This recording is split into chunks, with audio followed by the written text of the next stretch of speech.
From defining sustainability and what we can do, we move to concrete steps being taken through zoo to zoo partnership with support from ASR. The potential for collaboration between conservationists and the agroproductive sector to protect apex predators, among others, is groundbreaking work in Belize. In this serving of our recurrent Out and About segment, Jeremy Gongora visits the best little zoo in the world.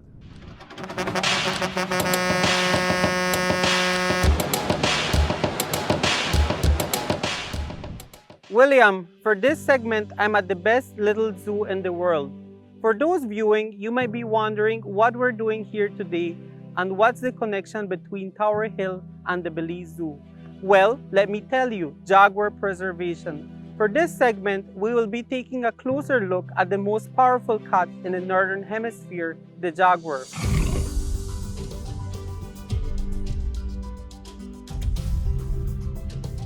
Although Belize has one of the healthiest populations in Central America, hunting and deforestation throughout the Americas has reduced their numbers and forced them out of their habitat. Did you know that currently there are only around 173,000 jaguars left in the world today? Accompany me to take a closer look at this incredible feline. The Belize Zoo is one of the leading conservation education institutions in Belize. We have 40 years history of educating the Belizean public and visitors to Belize alike on the native flora and fauna of the country. Celso Put, who has been with the Belize Zoo and Tropical Education Center since 1995, became its director in April of 2021. I think our goal continue, our aim, our mission continue to be to educate Belizeans, to educate visitors to Belize about wildlife so that we can inspire some sort of passion for the protection of them and their habitat. Back in 2003, the zoo started working with the government of Belize to address human-jaguar conflict. Since then, we have saved and rescued more than 30 jaguars from being killed. Some of those animals were old, they were injured, they were sick, and couldn't be released back into the wild. Some of them were healthy. 2 cats in particular were shipped to the US through an exchange program, and they contributed to fresh genetic material for the captive jaguar population in zoos across North America. One American zoo that the Belize Zoo has been engaged with is the Palm Beach Zoo. Together, they explore projects that are mutually beneficial, such as habitat connectivity within the Maya Forest Corridor, jaguar conflict mitigation, and outreach with nearby communities. This partnership has also enabled discussions regarding road ecology and monitoring of wildlife along the George Price Highway to ensure their safe movement. Margot McKnight, President and CEO of the Palm Beach Zoo, brings more than 30 years of experience leading for-profit and not-for-profit conservation and association of zoos and aquariums (AZA) organizations. Belize already has an amazing history of having really connected outreach to the communities of how important Belize is. Ecotourism is such an important piece, right? So there is already this really strong base. So amplifying that and scaling it up, because if you don't know something, you can't act on something. But knowledge is not enough. You have to feel attached to it, right? And you have to want it. That's when things happen. So getting people attached to the jaguar specifically, the Belize Zoo has been already a pillar, but going there and seeing a cat and then understanding what that cat needs, and then how do you feel about that? And how does it affect what actions you might take? And the actions you might take are different depending upon what you do for a living, or do you have children? So it's all this fun kind of learning about your world, your life, and how is it going to be better living with an ecosystem that's intact. And the cats are just one of the symbols, right? Especially for Belize, of what you can have here. We have brought kids like from southern Belize. We've brought kids from conflict area to come to the zoo and experience jaguars firsthand, to see the magnificence of these cats. So education is probably the biggest thing we have done to visitors coming to the zoo. Bringing people to Belize Zoo to experience the cat, the jaguar, is probably one of the most beneficial thing we do in terms of wildlife conservation.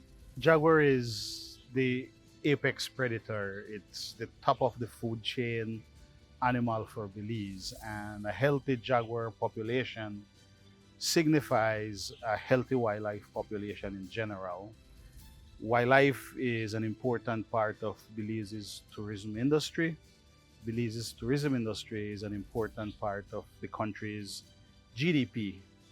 And so healthy jaguars, healthy wildlife, healthy tourism, good livelihood for Belizeans. So jaguar has a very wide geographic range. You can include the sightings from southern USA, maybe you can do that. So from the USA-Mexico border all the way down to Argentina. We use the IUCN Red List of Threatened Species, and on the IUCN Red List, the jaguar is listed as a near threatened species. Now, that's a very wide range. If you think about the Belize context, you think about all the threats jaguars face in Belize, then it can probably have a different designation. Threats, forest loss, deforestation, and conflict with cattle farmers, roadkills. Those are probably three of the major threats for jaguars in Belize. So there are different threats in other regions. Our population is possibly stable. Around 600 to 800 jaguars is the estimate. It hasn't changed in some time, so stable population, but they continue to face threats. Urban development is at the heart of human-jaguar conflict. As urban areas expand, we're cutting down prime jaguar habitat. Jaguars are coming in contact with humans at the interface, so we're having increased jaguar conflict. In terms of climate change, we're clear-cutting large tracts of forests.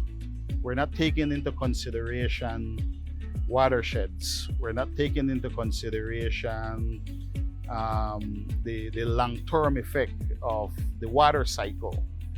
And so what we're seeing is that when we have extreme drought like we're currently facing in Belize, then you get wildlife and people at the interface again. So increases the chance of conflict because animals are then moving across the landscape in search of food and water, in this case with the long drought here in Belize. So animals move across the landscape for different reasons. Primarily food, shelter, and mate. And as Belize develop, we're getting animals pushed outside their regular habitat. We're getting forests fragmented. And so we need corridors. We need viable corridors for animals to move across Belize's forested landscape from southern Belize into northern Belize. The Selva Maya is the largest block of forest in the Americas north of the Amazon. The Selva Maya is shared between Belize, Mexico, and Guatemala. The Maya Forest Corridor that we're currently in connects Belize's southern forests with the Selva Maya. I think one of the opportunities here, and we've seen it in Florida, is beyond the wildlife areas. You've got a lot of communities and practices in agriculture and farming that could really work well with these buffer zones and these corridors. Everyone wants a healthy life, right? Everyone wants to be able to have great food and great water, and a big part of that is an ecosystem that is functioning and intact. So I think there's a huge opportunity outside the traditional conservation groups that can really make this happen for jaguars.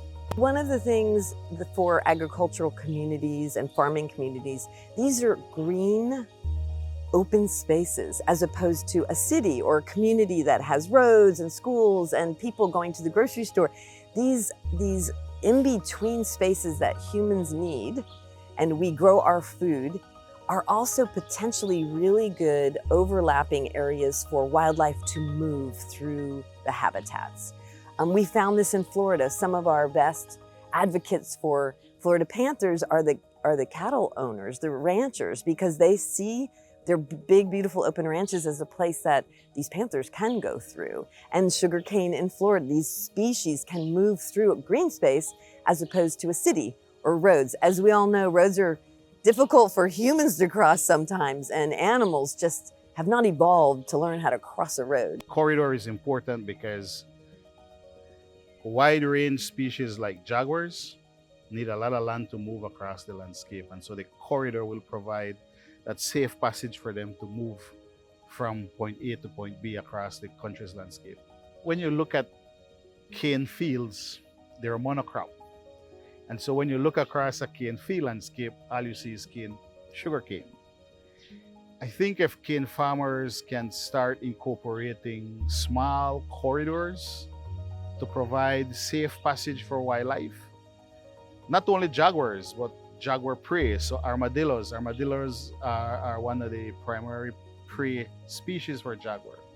If you can provide safe passage for prey for jaguars, then you're contributing towards jaguar conservation. I mean, you already have these clear-cut areas, and it's going to take years for you to reforest them. But if you leave corridors within the cane field, or at the end of the cane field, at the edges of the cane field, you're helping with jaguar conservation because you're providing habitat, you're providing a home for their prey base. So for the sugar industry and sugarcane fields being a really big part of the economy of Belize, there's a really good opportunity to say what kind of practices might change that would be more wildlife friendly, but you can still do the work and really be efficient. So those are the places that we have great opportunities to figure out. The people that grow the sugarcane know that business, and the folks that are trying to save wildlife know theirs. So let's get together and say, what changes could happen? And we don't know right now, but certainly we're smart humans. We can figure this out. I have every confidence. But I think sugarcane could play a really big part. As we have seen, the agro-productive sector does not have to be in conflict with preservation efforts of jaguars. They can support programs like these that are critical to the survival of jaguars, and it's one of the many ways companies can show their commitment to the environment. Back to you, William, with more on the grind. The comms team had the opportunity to visit the Palm Beach Zoo, and here's a few pictures from that visit.